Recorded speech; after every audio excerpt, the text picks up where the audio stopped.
Spoiler alert. Spoiler alert. Spoiler alert. Spoiler alert. Spoiler alert. Spoiler alert.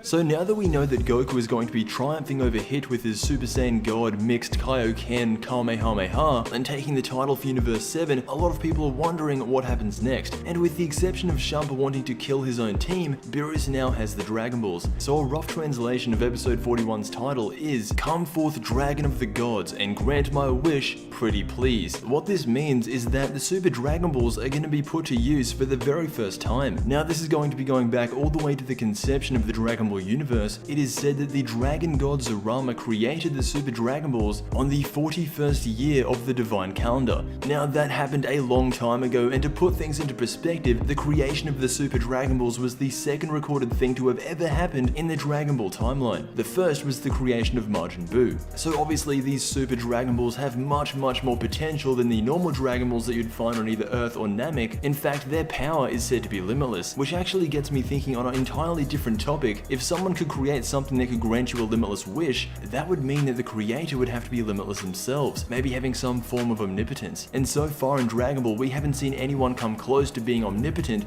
Whis is definitely the closest guy, but even still, I wouldn't call his power limitless. The thing is, if we start bringing in omnipotent beings into Dragon Ball, I can't help but think Goku or Vegeta or somebody is gonna have to surpass them and become omnipotent themselves. That's just the way Dragon Ball is. And if Super continues for a long time, now that we have unofficially introduced this omnipotent Dragon God, will it even be possible for him to be surpassed? Either way, the important thing that we have to mention now is that Beerus, the God of Destruction, has one wish. And after knowing the character of Beerus for 3 years, I have no idea what he's gonna wish for. Obviously the episode titles didn't tell us. I think it could be one of two things. He's either gonna wish for something incredibly stupid like a planet full of pudding, or he could do something absolutely serious like wish to be stronger than Whis. I don't know, that's just complete speculation. Let me know what you think. Honestly though, I would like to think that Beerus wouldn't waste a limitless wish, and who knows, maybe Beerus doesn't get the wish. I see his brother Champa as the type of guy to go out of his way to steal the wish for himself, very reminiscent of Oolong at the start of the franchise.